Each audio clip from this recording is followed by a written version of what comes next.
How many of you remember seeing parametric equations or parametric coordinates in a previous class? That's what I thought. Remember this? Played with an Etch-a-Sketch? How's it work?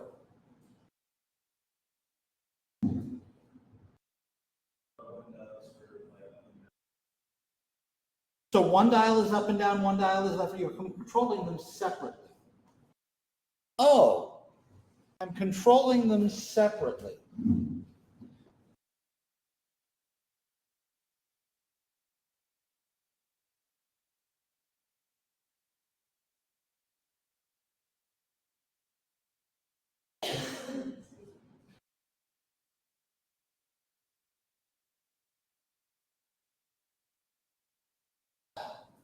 So I want a controller. I want X and Y to be not dependent upon each other. Now that's usually how we describe a function, right? When we write Y as a function of X, is on type, we think of Y as the dependent variable and X as the independent variable.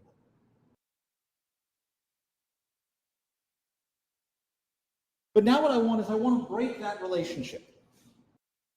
I want Y not to depend on X, but to depend on something else, and I want X to depend on something other than Y. So instead, I'm going to write both of these as functions of some third variable t.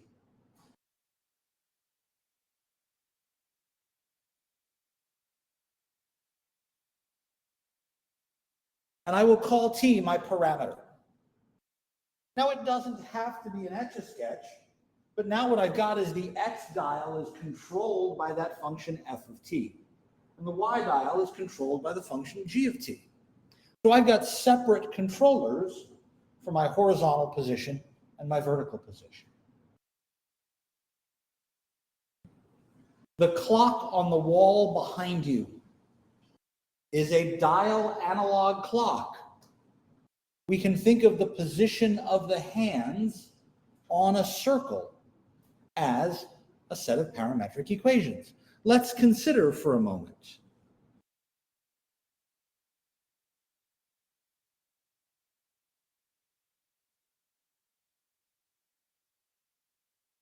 If I have a t variable representing minutes after the hour,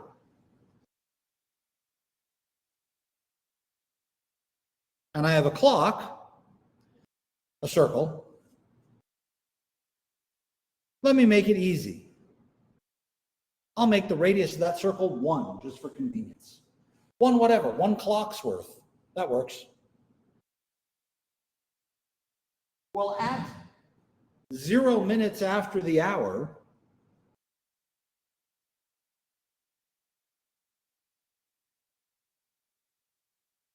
where's the minute hand pointing?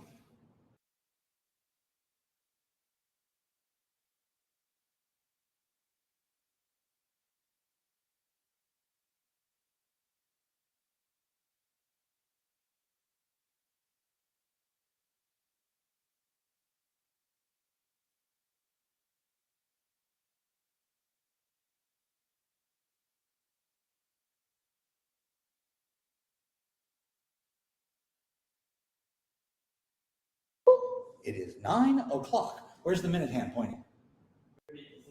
Wait a second. There isn't 1, 0 here. The origin is the point 0, 0. I need an X and a Y component for the point of the tip of the minute hand. Because it's pointing straight up at 12. At 10 o'clock on the dot, tip of the minute hand is there. At 15 minutes after the hour, the minute hand points over here.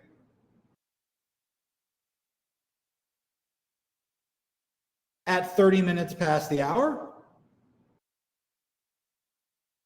45 minutes past the hour. And then we're back after a full hour has elapsed. Now, I gave you the easy points. But what we could ask is what happens at 10 minutes after the hour? What happens at 35 minutes past the hour? Where's the hand pointing? It's going to be pointing somewhere on this circle. And it would be nice if I could find a function of t that would represent that. I don't know it off the top of my head. Give us a little while. We can figure it out, but I don't have to have that right at the moment. The point of what matters here is that the motion horizontally does not strictly depend on the motion vertically. X and Y are acting independently of each other. So what I could create is a set of parametric equations to try and govern the tip of the minute hand. Do you see how we would construct such a thing? Not necessarily what it is at this point, but you see how we're getting it, right? What's a function you know that goes 0, 1, 0, negative 1, 0? Sine. How about one that goes 1, 0, negative 1, 0, 1? So I think somehow there should be a sine thing here, and there should be a cosine thing here, and that kind of makes sense because we're working with a circle, and that's where we get the trig functions from in the first place. Only we're not going in our normal work around the circle. Right back in trig, when we defined this, we went this way around the circle. We went counterclockwise. Now we're going with the clock, so they've got to be different somehow.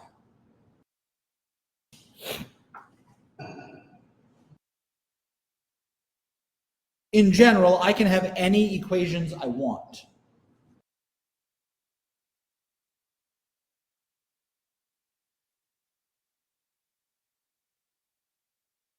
Here is a set of parametric equations. Now, I am going to arbitrarily pick some t values. How about we say -3 to 3? I did just literally pull that out of thin air.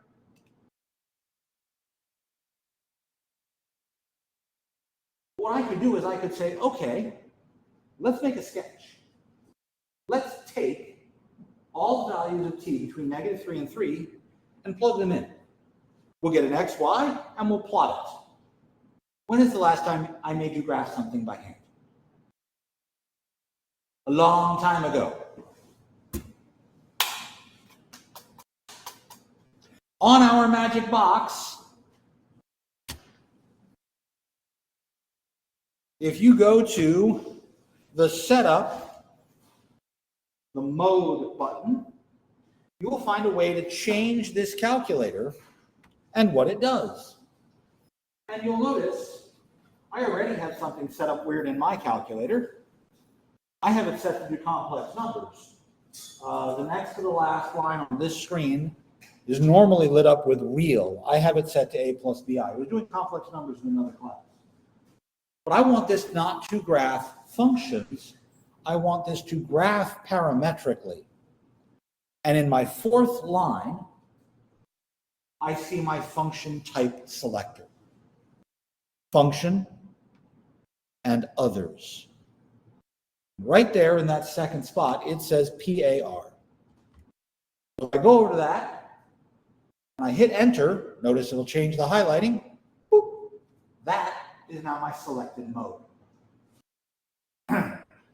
Now when I tell this calculator to graph, it's not going to graph x's and y's in terms of each other. It's going to graph in terms of t. I want to enter these equations. Where do I enter equations? Leo. Is this where here it's y equals? Hit the y equals button. I don't have y equals. I have x of t and y of t. And notice now each two equations go together, x1, y1, x2, y2. And if you look over on the left, you'll see that little diagonal bar there. That's the graphing type mode. So we can do a solid line and dotted lines and all sorts of other things. But that indicator goes with each pair, showing me that they're linked. I believe there are 10 or 7. I never remember which. But you can keep going down here. Oh, there are 6. There we go. You can graph a lot of different sets of parametric equations all at once. I want to graph these. So let's go into x of t and y of t. T squared minus 2t. Hey, wait a minute. Normally when I type in an equation, the equal sign lights up. Why didn't the equal sign light up? Yeah. You have to go in and hover over the sign and then you click on it to turn it on. When it's on, I can turn it off and back on that way. But it's not on and I can't turn it on yet at all. There is a reason for that.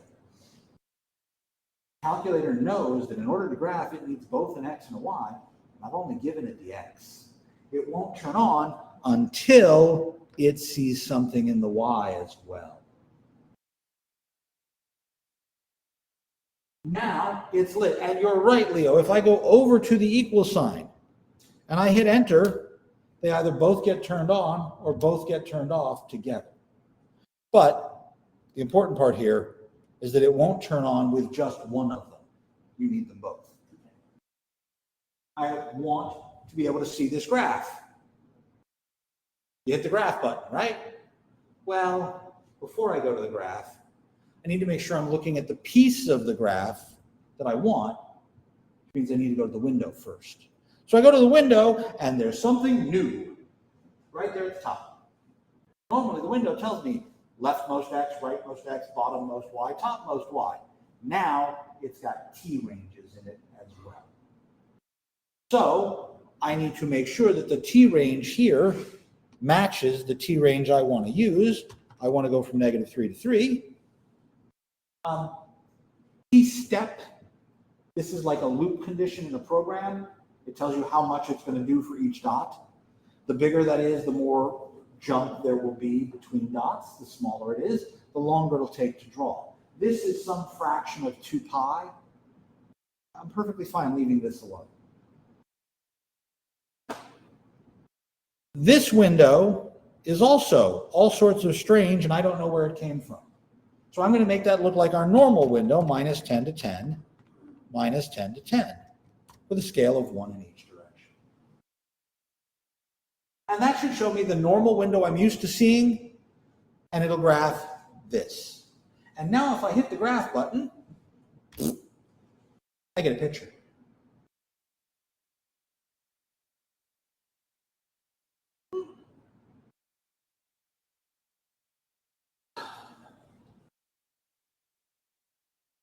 Unfortunately for me, I'm actually not seeing the whole picture. How do I know?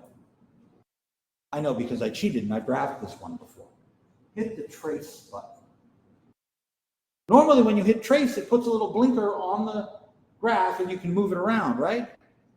But because this graph is given by t, it decides now to put it at the lowest possible t value. And I notice the x value for that is 15. That's off the right side of my screen, because the right side of my screen only goes to 10. I'm going to hit the window and extend the right side out past that point, and then I can actually see the whole section of what I've drawn.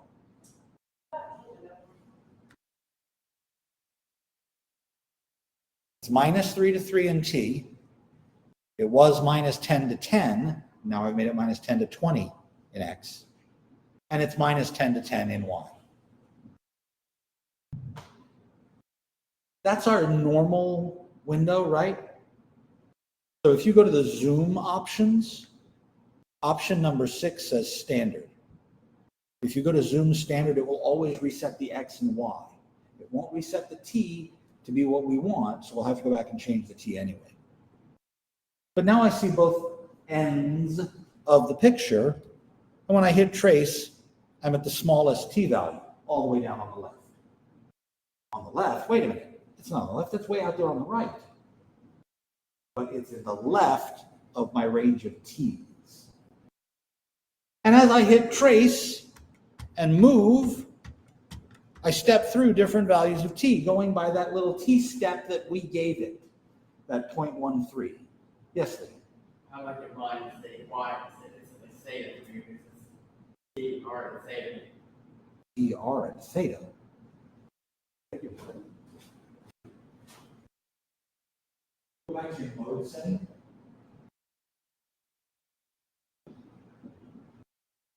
I believe you are set. Still to complex numbers. We're going to change that. I think that might be the issue. I'm not sure. If it's still giving you R and theta, I don't know why. It might be displaying polar coordinates you haven't done.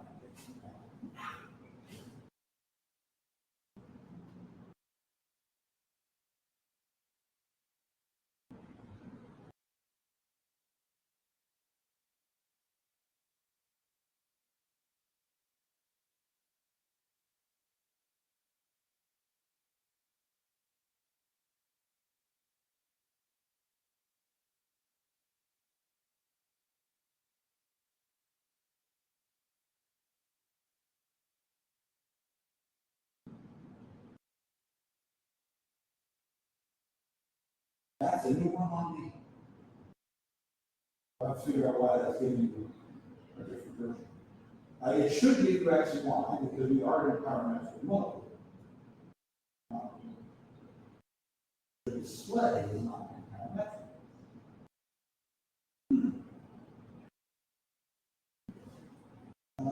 Table setting now. Calculation setting. Format.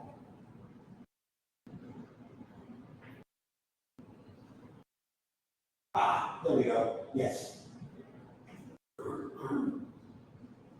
Your format has been changed to some different kind of coordinate system. So, if you are seeing weird things, your format options are above window.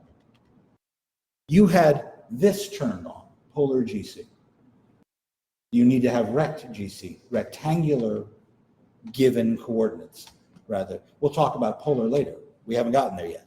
So, now that you have that, your trace should be in X and Y. Wonderful. As t increases, we trace this curve out in a fixed direction, which means this curve has built into it an orientation. So in spite of the fact that I can't see it on my calculator,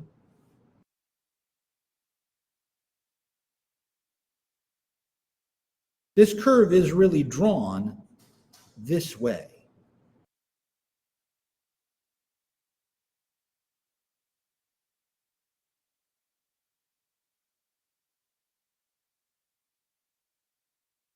With a starting and ending point. This is where t is equal to -3. This is where t is equal to 3. Just like as we described the unit circle in trig functions, we described it as going counterclockwise. And that is the orientation. So we have a starting point and an ending point, an initial and a terminal. Now, I picked -3 to 3 out of thin air. We could have used any set of numbers, right? As a matter of fact, we could use the entire real line and let t go from -infinity to infinity. And this would be a piece of a larger picture if I did that. If t went from -infinity to infinity, I would expect that this graph would continue outward to the right.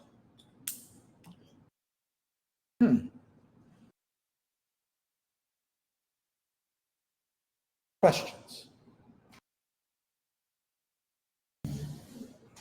What did you break? I just can't get my pen.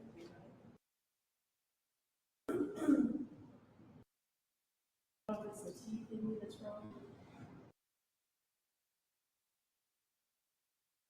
What did I do?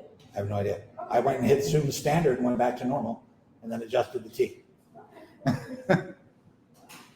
When in doubt, reset it to a standard option.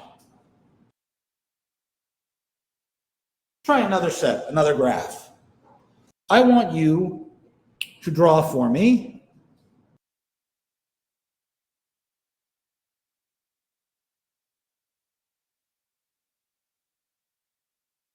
this set of parametric equations.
What do you get?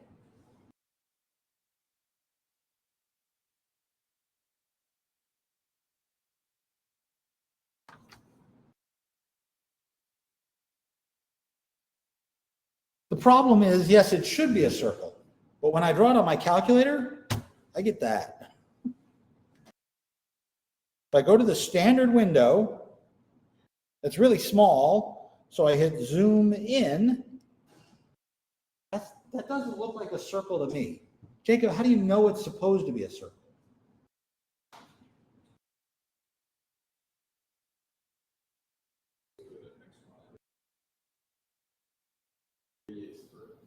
Ah, the radius should be 1 in both directions. And look, that's 1 mark and that's 1 mark, isn't it? The problem is that the marks aren't the same size. Option on zoom, option 5, squares those up. It makes the marks the same size in the x direction and y direction. So after you've got this picture, you notice the marks aren't even, you can hit zoom 5 and it squares the picture up. It changes the aspect ratio. You know, letterbox versus landscape on your TV screens, right? 16:9 versus 4:3. This is now 1:1. So the marks here are the right number of pixels for the marks here. And the newer calculators look a lot prettier than mine. I apologize. I think this calculator is 22 years old. So it's not exactly new. No, that can't be right. It can't be more than 15. Questions?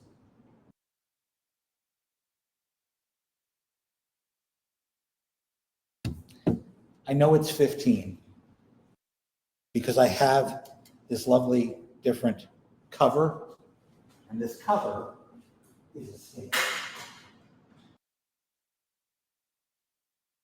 And I got this particular cover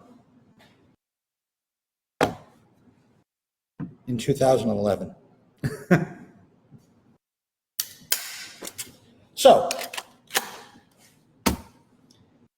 I want to change this picture. Ready?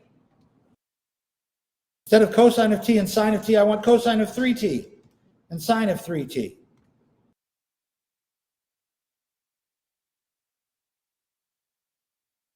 Please notice that your calculator is not all that particular about parentheses. If you leave off your last closing parenthesis, it won't throw a fit. What happens when you make this change?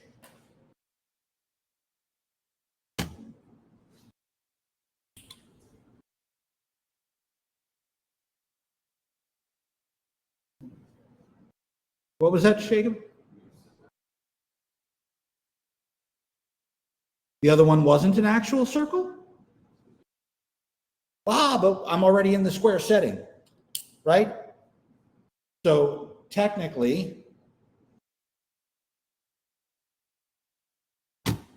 this graph looks like this.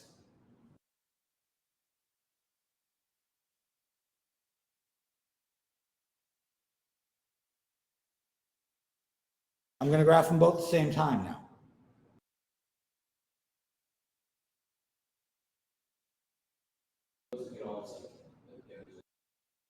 Aha!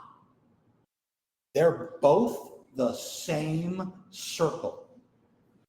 This graph is the unit circle. And when we do it, we go around it counterclockwise, right? Because, let me get rid of this one for the moment. I'll turn it off. That's the unit circle, right? We went around counterclockwise. We start here and we go around as t gets bigger. And eventually, we finish right back where we started. Yes?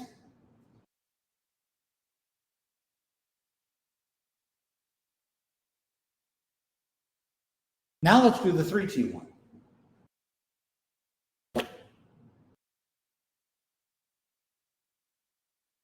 The same physical picture, but trace. I'm moving much bigger steps, aren't I?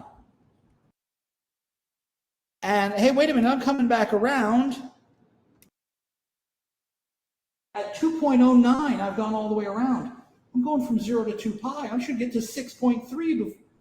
Oh, I end up going around the circle 3 times. So in spite of the fact that I have visibly the exact same picture, technically they are different. That first set of equations makes the circle once, and the second set of equations goes over that circle 3 times. If I really want to be pedantic, and you know me, I'm a math geek, of course I want to be really detailed and precise. The set of points we occupy in the plane is called the trace of our curve. The curve itself is given by the equations, and that includes the fact that we go over those points more than once. Really, really anal retentive difference. I don't give a crap if you ever hear that difference anywhere else again. But I want you to understand there is a real technical difference between these two ideas.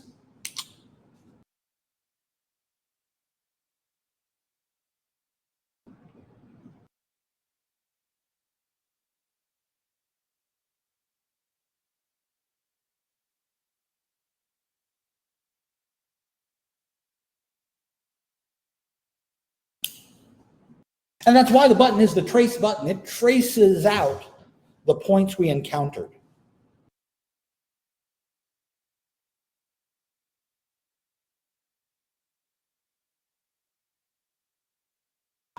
Questions? Talk to me. So it looks like Stewie's head, but it's going to be the same number. Okay, so hit zoom, option 5, square. Now it looks round again. You hadn't fixed the aspect ratio, and that's what that does. I understand. The problem is we are used to thinking of this graph as going from -10 to 10 across, yes? And -10 to 10 top to bottom. But this window is a rectangle. If this is 20 and this is 20, then they're not the same size per unit. Square changes that. I think in this version, this screen is old enough. I think this is 96 pixels across and 62 pixels top to bottom, 64 pixels. The aspect ratio is 3 to 2. So if I go to the standard window, that's -10 by -10 to 10, -10 to 10. If I do the square here, the aspect ratio is now 15 to 10.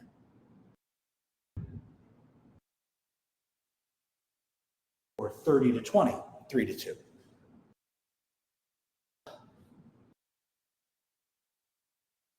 But that looks prettier. But if you drew it like Stewie's head and you said, hey, this is the picture my calculator shows me, I'm okay with that. But how do I know it's really a circle? How does this equation match the equation of a circle?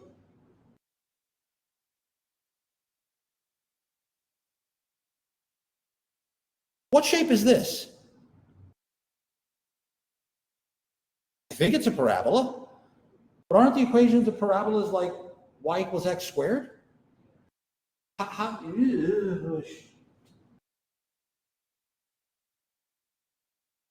It would be nice if I could say to myself, you know, that really is the equation of a parabola. That really is the equation of a circle. But I need to know what those equations are.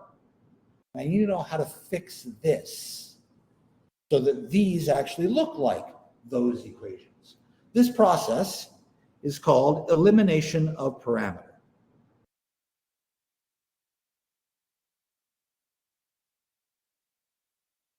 And the goal is to take parametric equations and make them not. I want to make them regular, ordinary XY equations when I can. In this case,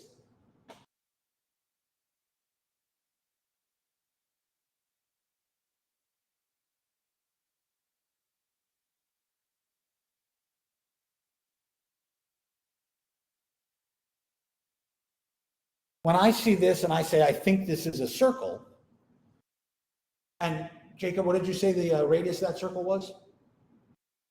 1. What's the equation for a circle of radius 1? So I want to know if these obey this rule.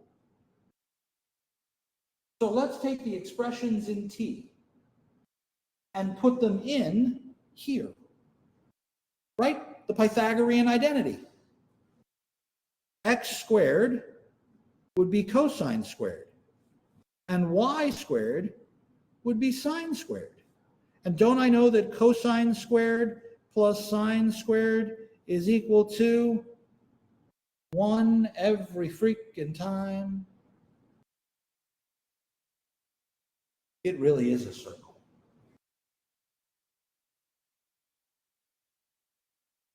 .9% of the time, if I see trig functions involved, when I do elimination of parameter, I'm going to use one of the trig identities. Most often Pythagoras. But our other curve that we thought was a parabola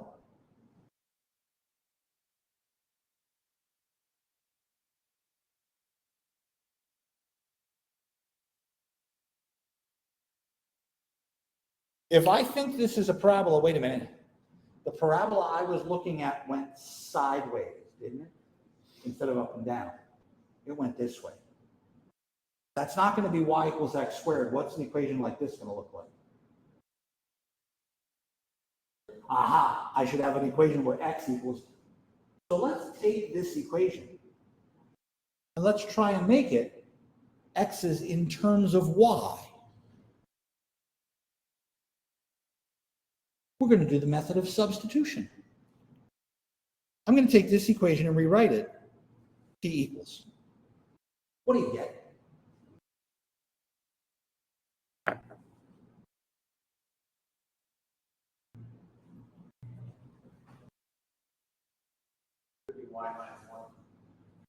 And now I'll put this in the other equation.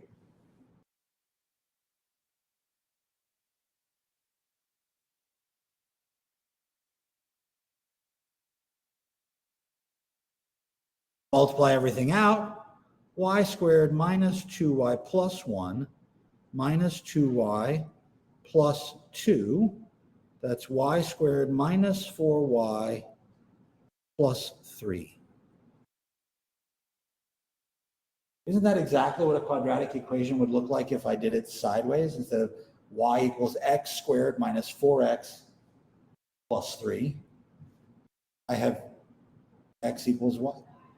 I can go a step further. Because I think of a quadratic equation, I think of it in being completing the square. Hang on a second. I'm going to add 1 and subtract 1.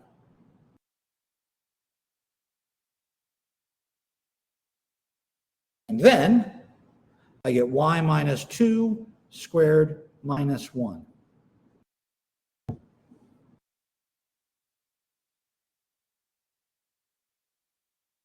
Long ago in a galaxy far, far away, you did ellipses, parabolas, and hyperbolas as conic sections back in your pre-calc class.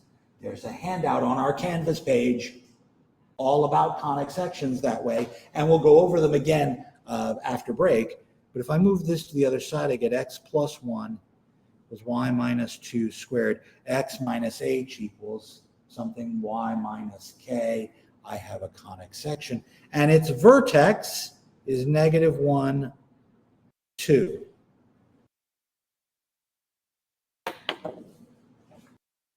Go back and I look at this picture. Negative 1, 2 is the vertex of my parabola. Son of a bitch, it really was a parabola. Leo, you had a question. I was thinking like 5 factors that y squared minus 4 plus 3 to y minus 3 to y minus 1. And if I do that, I see that the y-intercepts are 1 and 3. 1 and 3. Because that's where x will be 0 on the y-axis. It works. Hot damn. But the important point here is that I'm controlling what happens to x and I'm controlling what happens to y separate from one another. And that means that really I can think of controlling each different dial on my Etch-a-Sketch separately. So let's suppose I did a cosine and a sine. We got a circle. I would like you to graph the following.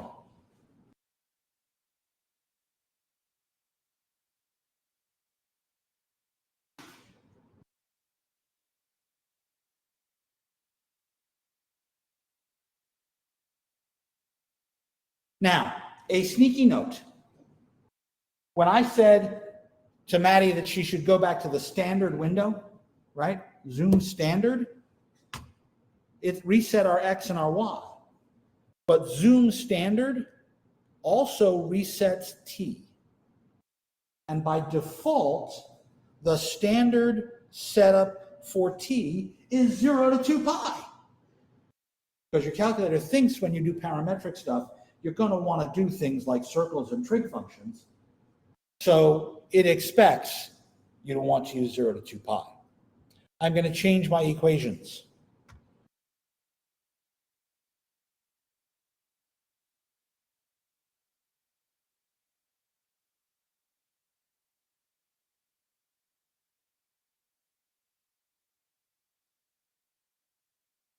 And when I draw this,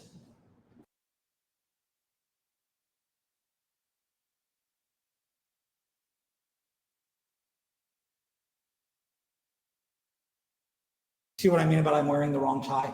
I should have worn a bow tie.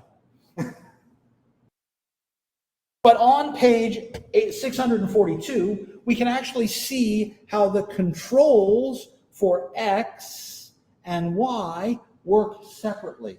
As X goes back and forth once, we go from the left to the right, back to the left. Sorry, from the right to the left, back to the right.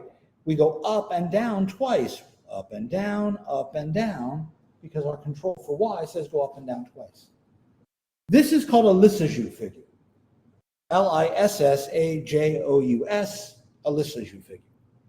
After the guy who developed this.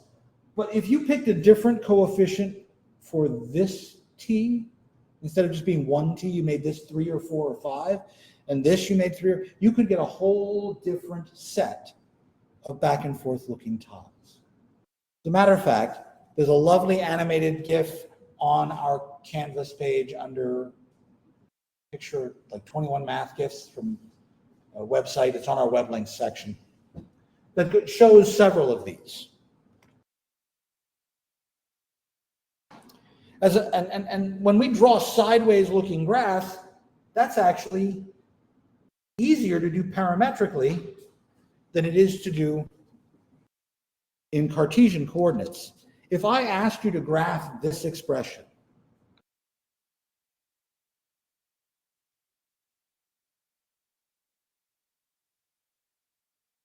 you can't put that in your calculator, can you?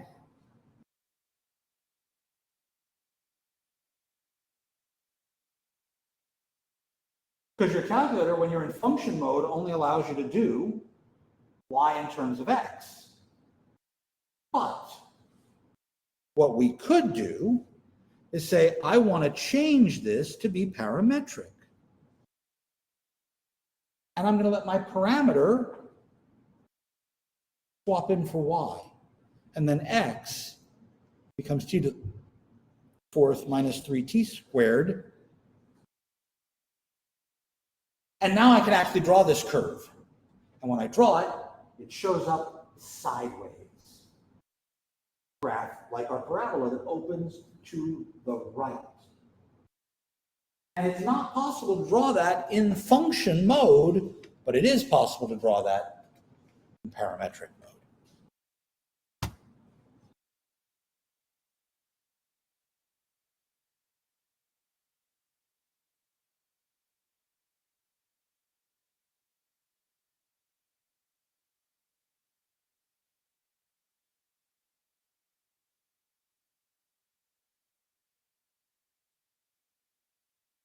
It's a sideways W.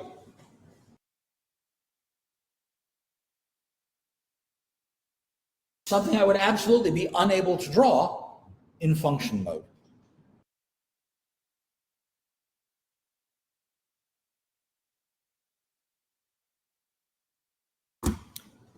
Questions?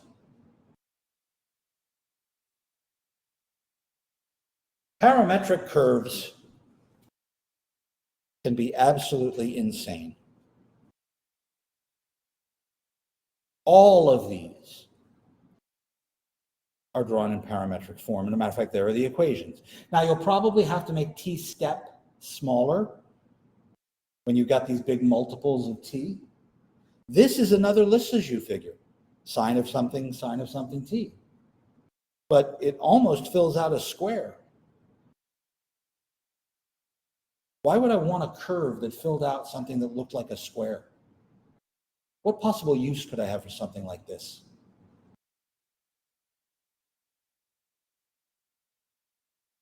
You have one of these in your pocket or in your bag or on your table right now. This is an antenna. The big, long antenna coiled up in a really small spot, isn't it? That is the antenna, one of many antennas inside your cell phone. They're very similar shapes like this. Computer-aided design, font design.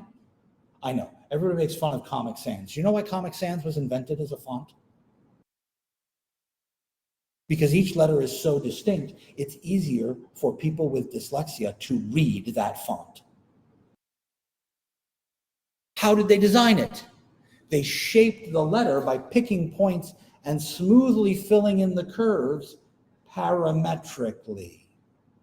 They're called Bezier curves. Every single computer font is generated in Bezier curves nowadays. But my favorite parametric curve is formed by a rolling circle. Take an LED and put it on a bicycle tire.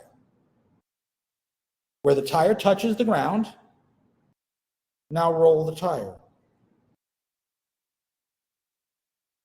It'll touch the ground again at some point. That's the path traced out by that light. It gets better. The tops of all of those arches are exactly the same height. Which means if you were to take a stick and lay it across these arches, it would be perfectly flat. This is a bridge truss. This is the shape of the arches under the bridges all over this damn state. Now, this particular equation depends on the radius of the circle we are generating, and the equation has r in it. Now, notice in this case, because we're thinking of this as a circle, instead of using t, they used theta. I don't care what your parameter is named. You can name your parameter George for all I care. But r is the radius of the circle in question. T minus sine t, and then r1 minus cosine t. That describes the cycloid. Now, it turns out that the cycloid was studied for hundreds of years. Galileo did quite a study on the cycloid, but a lot of other people looked at similar curves. And it turns out cycloids show up in a bunch of these problems. I would like you to find the fastest slope down from point A to point B. Fastest in terms of the object reaches point B in the least amount of time. You might think, well, a straight line, right? Well, then you got to go over. But if you're slid down a straight line between A and B, nope. You need to get a little more energy at the beginning, so you need a curve that starts to falling faster, and then you slow down and reach point B. The fastest descent curve is a cycloid. This was called the falling rock problem. The brachistochrone, crone for time. But even then, the cycloid shows up in a different way. I'm loading a truck. I need the packages, no matter where they come from, to land at the bottom at the same time so I can get them off. The upside down cycloid has the property that no matter where you start on it, it takes the same amount of time to reach the bottom. Equal time problem. All of these come back to that one cycloidal equation. The person who solved the fastest descent time is a guy by the name of Bernoulli. There's a whole family of Bernoullis. There's like 5 of them. Daniel, Johann, John, Jacob, and Jacob that I know of. And then there's Christian Huygens of microscope fame. Studied the descent problem. All of this means that they were doing calculus in this environment. If they're talking about time and speed and how fast something is, they're doing derivatives. They're doing integrals.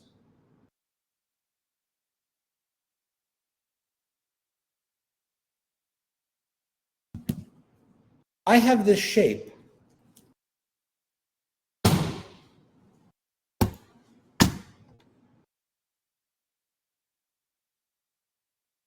How do I find the slope of the tangent line? How do I find the area inside this loop right here? If I have these geometric objects, I should be able to do calculus. That's Friday, because Thursday, tomorrow, is question and answer on 8.4, 8.5, and 10.1. We jumped over chapter 9. I'll get back to it at the end of the semester.